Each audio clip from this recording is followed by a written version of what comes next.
Deep underground in an undisclosed location, this is Tread Comics presents the 2003 miniseries Battlestar Galactica.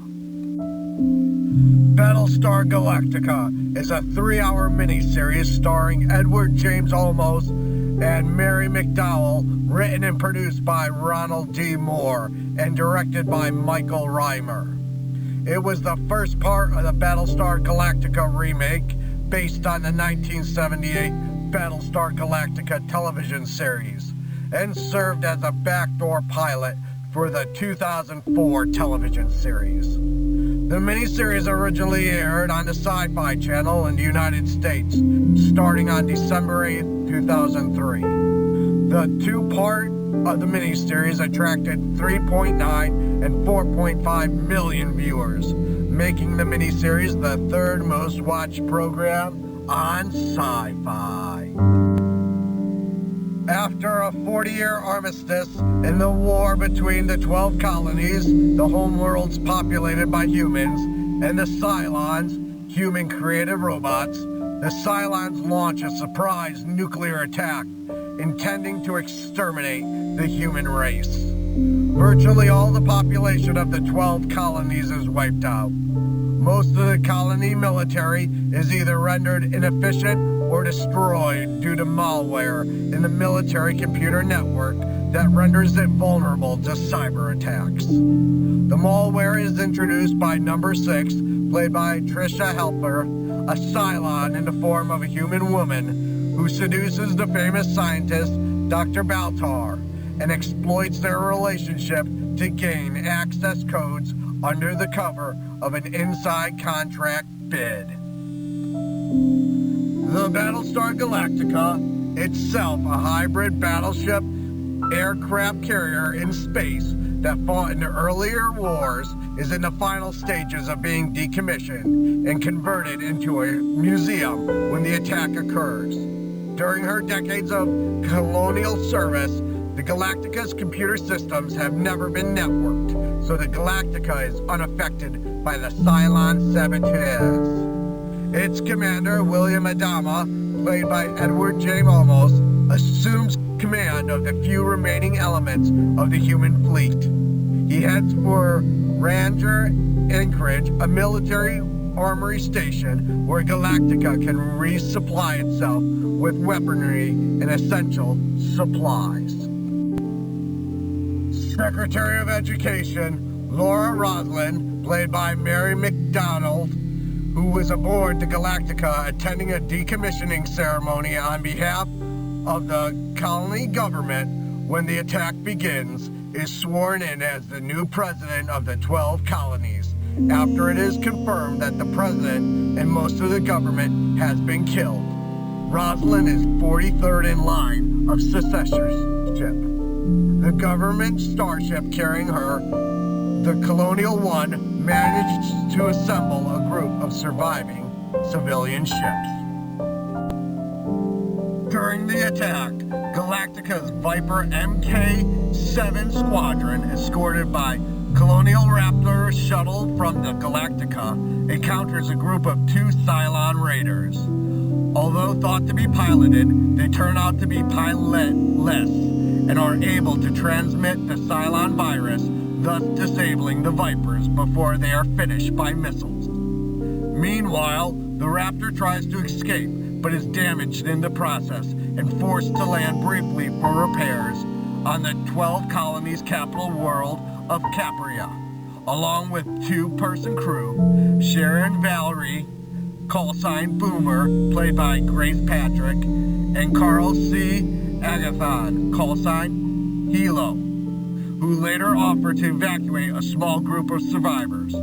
Hilo remains on the stricken planet, giving up his seat to evacuate Dr. Baltar, whom he recognizes for his celebrity status as a scientific genius.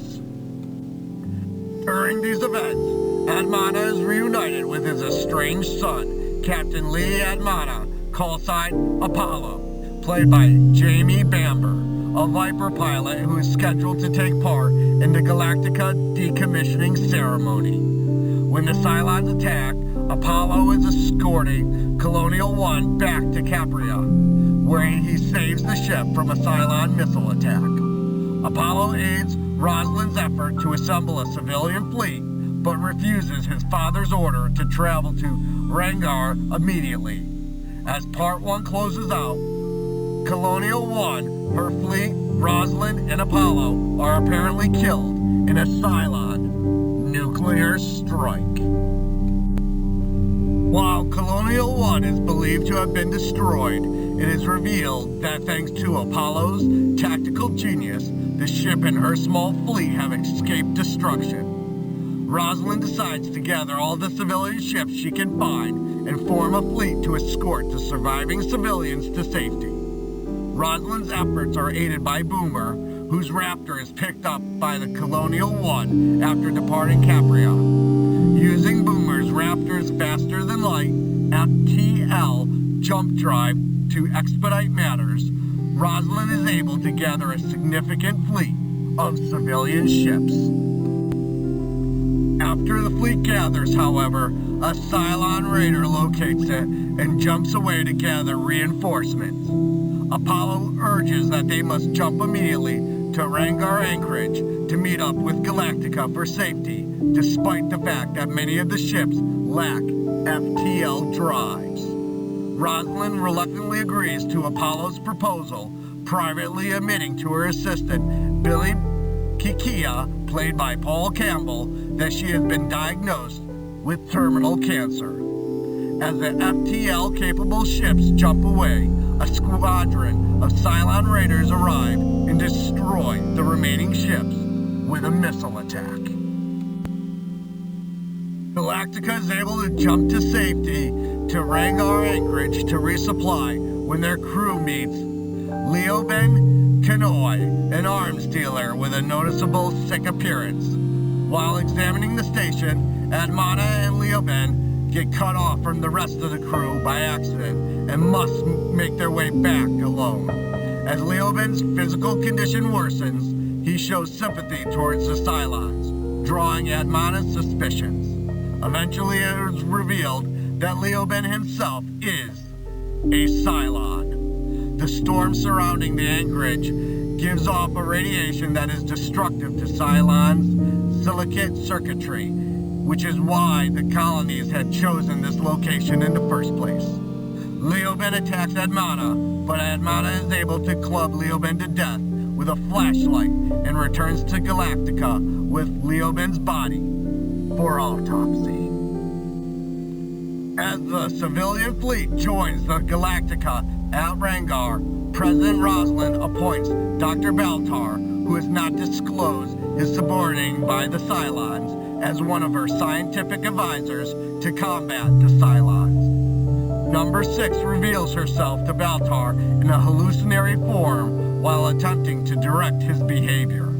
She suggests that she may have planted a microchip inside Baltar's brain while he slept, allowing her to transmit her image into his conscious mind. Number 6 draws Baltar's attention to a device in the Combat Information Center, the CIC, that matches one of her corporal counterparts that have been carrying around in her briefcase. Baltar realizes that the device is Cylon, but cannot reveal his knowledge of it without exposing his treasonous actions.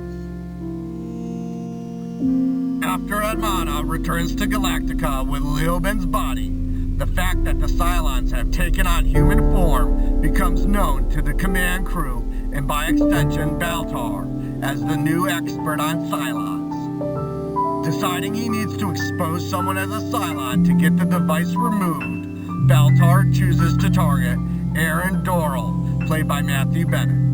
Doral is a public relations executive assigned to the planned Galactica Museum who has constantly questioned Rosalind's decisions and leadership. Baltar reasons that Doral is an outsider that has been on Galactica for weeks, has had virtually unlimited access to the CIC, and would have been in a perfect position to plant the device. Baltar has Doral arrested and fakes creating a test that has pointed to Doral being a Cylon. Despite Doral's protests and the fact that he is displaying no symptoms as Leoben did, he is abandoned on Ragnar Anchorage with food and water. Baltar also uses the opportunity to bring the device to Executive Officer Colonel Saul Ting, played by Michael Hogan's attention. It is removed after Anastasia D. Dula, the Galactica's communication officer, determines that it is not a bomb. Running a reconnaissance mission, Viper pilot Cara Thrace, call sign Starbucks, played by Katie Sackhoff, discovers a Cylon fleet waiting outside Ragnar for Galactica's fleet. While Admana initially plans to continue the fight and leave the civilians behind on Ragnar, Rosalind attempts to convince him that the war is over, that they have lost, and they must run. After learning of the Cylon fleet, Admana finally concludes that Rosalind is right and orders an FTL jump plotted to the Pro-Lamar sector, which is uncharted space. To enable the civilians to escape, Galactica and its Viper fleet engages the Cylon fleet in battle. Despite suffering multiple missile strikes and several Viper losses, Galactica is able to hold off the Cylons long enough for the civilians to escape. During the battle, Apollo's Viper suffers heavy damage, and Starbucks uses a risky maneuver to save his life and board Galactica before the ship can jump away. In the aftermath, a memorial service is held for those lost on Galactica.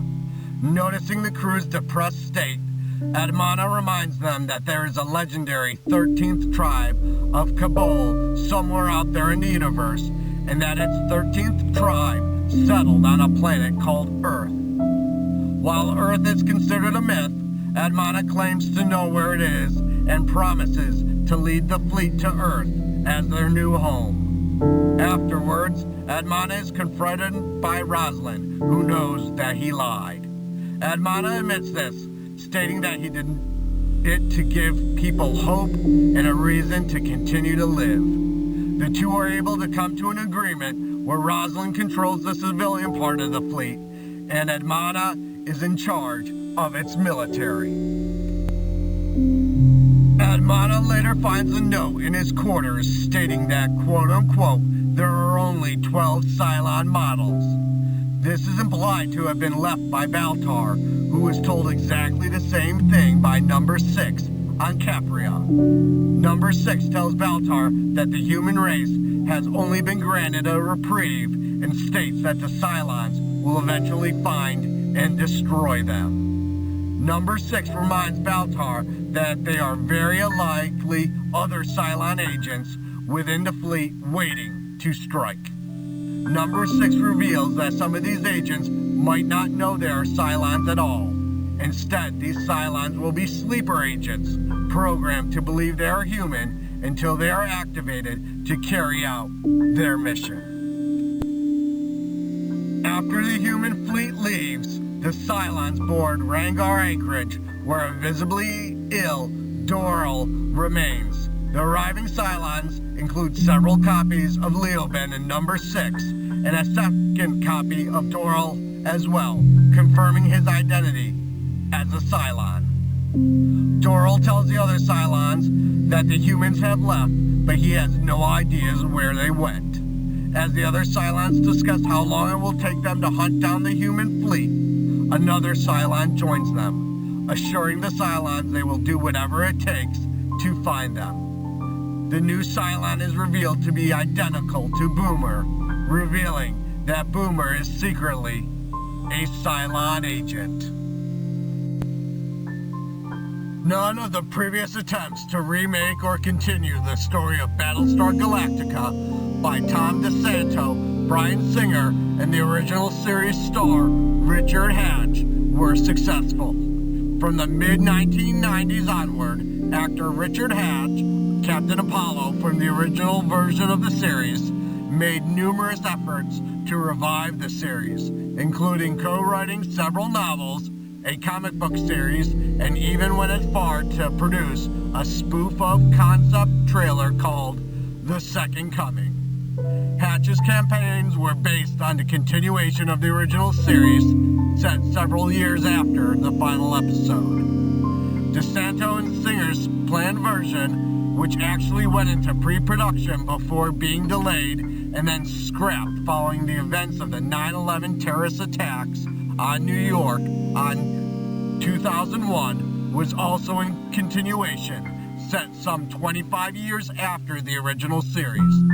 Both series ignored the events that occurred in Galactica 1980. In 2002, Universal Pictures, the legal rights holder to Battlestar Galactica, instead opted for a remake rather than a sequel. David Icke approached Ronald D. Moore about a new 4-hour Battlestar Galactica miniseries for Universal. Moore developed the miniseries with Icke writing the scripts and updating the old series, also developing a backstory that could work as a regular weekly series, should the miniseries prove to be successful. At the same time, Moore was approached by HBO about writing a new television series, Carnival. While Moore worked on the first year of Carnival, Icke ran the day-to-day production of the Battlestar Galactica miniseries in Canada. Battlestar Galactica aired in 2003 and became the highest-rated miniseries on cable that year, and the best ratings that year for any show on the Syfy network.